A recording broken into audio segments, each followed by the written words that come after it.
moving on from the plot, nothing super important, let's get into Jinochi's arc for the tournament again. Following directly from his defeat of my Kajaku, it's time for him to earn some more star chips while also proving that he's competent at a children's card game. I'm clowning on these chapters a little bit, and that's not really fair. They're not terrible. It's just, this isn't a very exciting duel. The anime does try to spice it up in a couple ways that I am going to talk about a little bit in this review, but the duel itself is, there's only, 3 interesting things that happen in the entire thing, and it's, it doesn't take up all of the 3 chapters, but it happens across 3 chapters. It's iconic for one simple reason, and that is the introduction of the Red Eyes Black Dragon, which is a cool card. I have a Red Eyes in my casual deck, and when I play a more competitive deck, I tend to play some variation of Red Eyes if I can get my hands on all the cards I need. It's a strong, versatile card, and I get why it's here. I get why this duel happened the way it did, and this card was introduced the way it was, because Kazuki Takahashi realized that Jinochi needed an ace monster that it wasn't Thousand Dragon, I guess. I would actually like to have seen how his deck would have evolved if Thousand Dragon had been consistently his ace. But I guess he just wanted him to have a monster that you could just slap out that was ace worthy. So the Red Eyes is introduced here, and Jinochi does win it from his opponent by the end of the duel. But honestly, without the changes that the anime made to this duel, that I'm going to mention them, I'm going to talk about them, I'm not going to go into detail about them, you should just go watch the episodes. This one would be super forgettable to me. And I don't say that much. I don't say that much about stuff that was inserted basically just to be filler. But before I go off on that tangent, let's talk about the chapters themselves. As our heroes are finishing up looking around for Mokuba, coming to the conclusion that he must be at the castle where they can't get to him yet, and there's nothing they can do for him at this point. Mai herself is defeating chump duelists throughout the island to the point that she's already gotten 8 star chips total. But her victories are coming so easily to her that she hasn't been able to distract herself from thinking about her loss to Jinochi, but also his riddle. Something that you can show but you cannot see. And she's frustrated with both, but to her mind right now, the riddle's just nonsense. So the only thing she can really do anything about is the duel itself. So when Dinosaur Ryuzaki, the same character that she humiliated back on the boat, shows up and wants a rematch with her, a proper one, within the scope of the tournament, she says, hey, sure, I'll duel you, but you have to beat this guy that made a chump of me first. And it's a smart play because she lost to Jinochi out of nowhere. She never could have expected that she would lose to him, and he already knows her tricks, trying to challenge him again herself, if that's even allowed in the tournament. I'm not sure that it is. Wouldn't be her smartest play, but forcing somebody else strong to do it for her? At the very least, there's a chance it'll work, and she can get her revenge that way. And she treats Ryuzaki like crap, but frankly, he deserves it. Ryuzaki's kind of a terrible guy. He's just not I don't like him. He's not a pleasant person. And the two of them clearly don't get along, and there's some pretty solid humor derived from their antagonistic interactions, and the fact that Mai thinks she can just push him around and make him do whatever she wants, and his personality is just strong enough that he doesn't entirely stand for that. But really, Ryuzaki sucks as an antagonist because his deck is just, it's dinosaur beatdown. His monsters start at around 1600 attack points and get stronger from there, and he relies on the field power bonus to power them up more. But it doesn't really seem like he has anything beyond that, any spells or traps at all. And even in the anime, when we see him duel later, when we see him duel beyond this, we see the very end of one of his duels in the manga after this, but We never actually see a full one. But in the anime, when we see him duel beyond this, it's basically the same story. Like, he'll have a couple of spells and traps here and there, but for the most part, he just relies on the power of his monsters. And even in the manga, that's not really a viable strategy. But because prior to this, Jinochi, realizing that he's falling behind and missing out on opportunities to pursue his goal of helping his sister, since he still only has 2 star chips, he's been going around challenging people. But every time they see Yugi, they run off, which has got him thinking that he's only where he is because of Yugi's power. The other Yugi, obviously, though little Yugi could probably offer most of the same advice. Let's not kid ourselves here. And he's not entirely wrong. Even his ace card, the Time Wizard, at this point anyway, it came from Yugi. Yugi gave it to him, because Yugi understands the game better and thinks more strategically than he does. It's not like a dig at Jinochi to say that, but it's true. And so he's decided that regardless of the stakes, he has to start trying to win on his own. It's a matter of pride. So he asks Yugi not to help him with this duel, and the other Yugi, again, is still the one active, even goes so far as to switch places with little Yugi to symbolize that he's going to keep that promise. It's actually a really cool moment that I don't think was in the anime, but I could be remembering wrong. I don't know. And then the duel is just, for the most part, a back and forth between his and Ryuzaki's monsters, with Ryuzaki's monsters just eating him alive, with the pace of the duel set by Jinochi misplaying immediately, because he draws Baby Dragon and Time Wizard in his opening hand, immediately plays Baby Dragon to the field, but because there's no monsters out yet on his opponent's side to be affected by Time Wizard, he doesn't immediately create the Thousand Dragon. Baby Dragon dies, and it's not like he's going to have a card as rare in universe as Monster Reborn, so he can't undo that.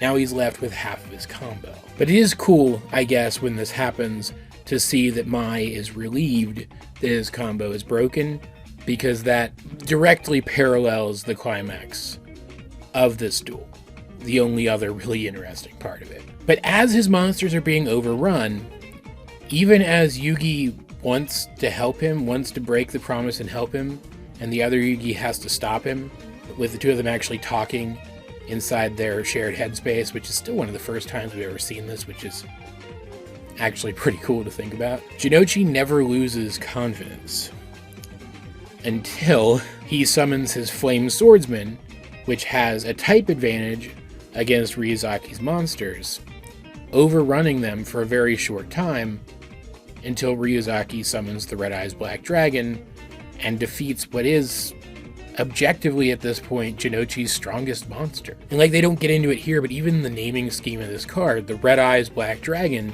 calls to mind the Blue Eyes White Dragon, a monster that at this point, without even like really good luck for him, Jinochi wouldn't stand a chance of beating. And in the end, it's a combination of really interesting factors. Like, summoning Red Eyes, I guess, is technically the second interesting thing that happens in this duel. The third interesting thing, and the only really interesting thing, I think, in the manga version, is the weird confluence of factors which leads to Jinochi's victory. First of all, Yugi believes in him. Yugi chooses to believe in him and doesn't help him, which gives him the opportunity to find his confidence again. And then Mai and Ryuzaki make a mistake. Mai warns Ryuzaki that the card that Jinochi has just set on the field must be Time Wizard, and neither one of them thinks he knows how to use it without a baby dragon to play it on. And we know that it can be used in another way because Yugi talks to the other Yugi about it in their mind. But because Mai takes the time to warn Ryuzaki about the card, Ryuzaki deduces that it must be the reason that she lost to Jinochi. So, thinking that he's got this duel in the bag, he bets his Red Eyes Black Dragon against the Time Wizard, which reminds Jinochi that Time Wizard's there. As he is losing faith in himself, he's reminded that Time Wizard's there, and recognizing that it must be a pretty valuable card if Ryuzaki's willing to bet his super valuable Red Eyes Black Dragon against it, he starts to realize maybe it's not just special because Yugi gave it to him. Maybe it's special because it's a powerful card all on its own. And so it's a combination of a mistake on the part of his opponents, his own reasoning, and the more indirect form of Yugi's help through the card that Yugi gave him that allows Jinochi to win. He plays the Time Wizards on its own effect, which in the manga is the Time Roulette, manages to pull it off, and ages the Red Eyes Black Dragon to death, killing the rest of Ryuzaki's life points. And now he has the Red Eyes Black Dragon and more star chips. And he did it on his own, which furthers his arc of trying to be an independent and strong person on his own so that he can carry the weight for his friends whenever possible. Like, he's not opposed to them carrying him when it's necessary, but he wants to be able to return the favor, right? That's the kind of guy he is. And in the anime, and I can't believe I'm saying this again about what is effectively filler, like, at least it's not like whole filler episodes, right? Stuck in the middle of the tournament or something. But it is definitely filler. I think it's almost an entire episode of filler scenes. But the filler that they insert into this duel is actually really good. And I think the most memorable part of it. In the anime, there's some conflict between Jinochi and Honda, first of all. They take the opportunity to use this filler to do some stuff with their relationship, create some tension there so that the two of them can symbolically come back together through the use of one of Honda's cards in Jinochi's deck, which happens in the form of Jinochi playing the Swamp Battle Guard and the Lava Battle Guard, Swamp Battle Guard being his card. It's actually featured in this chapter of the manga, and Lava Battle Guard being Honda's card, the two monsters teaming up and powering each other up to defeat another dragon that Ryuzaki plays first, the Serpent'S Night Dragon. And especially because without Red Eyes, Ryuzaki's only, like, manga canon ace monster is the two-headed King Rex, which only has 1600 attack points. I know there are a lot of fans who consider Serpent Knight's Dragon to be his ace card now that Red Eyes is gone from his deck, because of this moment. Like, it does feel a little shoehorned in, because the order of events in the duel has to be kind of fudged a little bit to make the turn order work with this additional stuff inserted into the order of events. But the emotional payoff is pretty solid. Lava Battle Guard and Swamp Battle Guard, while not being amazing cards, have made a pretty big impression, with them just getting new support like last week. And it adds more weight and more stuff of interest to this duel, which didn't really have much going for it until, like, literally the very end without it. Like, there's some kinds of filler that are not great. Like, I'm a big fan of One Piece, too. Like, the activity that I do whenever I hang out with my mom lately is we're catching her up on One Piece, watching the One Piece anime together. And One Piece has gotten better about its filler, but there are still entire scenes that are like they're big, well-drawn panels in the manga, but they're still like single panels in the manga of like somebody using one of their main attacks that they just draw out for minutes on end to fill time. And it's not great. But the kind of filler that they insert into this duel in the Yu-Gi-Oh! Anime, I think is genuinely good. And kind of a precursor of what I think is some genuinely good filler episodes and filler arcs that we get later. Overall, it's not the most impressive duel, and Jinochi trying to come into his own so that he can carry his own weight in situations like this does feel kind of like a card game flavored retread of some of his older development. But I do like seeing him develop along a similar path in this different context, because just like Kazuki Takahashi never really expected his manga to become all about this card game, Jinochi never really expected his life to become all about this card game either. So in the end, it's not a bad duel. The chapters themselves are solid. They progress things. Like, I didn't get into that a lot. I focused on the duel a lot. But it does progress things. It brings Mai back into the story, and it does further Jinochi's arc, which is a good thing. But they're not the best. They're not anywhere near the best chapters of this arc. Though at the very least, they did give us Red Eyes Black Dragon. Did I have my other lights off throughout this entire review? I did. I'm not reshooting it. As per usual, though, guys, what do you think of these 3 chapters of the Yu-Gi-Oh! Manga? That's chapters 18, 19, and 20. I didn't actually say at any point in the review yet, did I? I'm pretty sure that's right.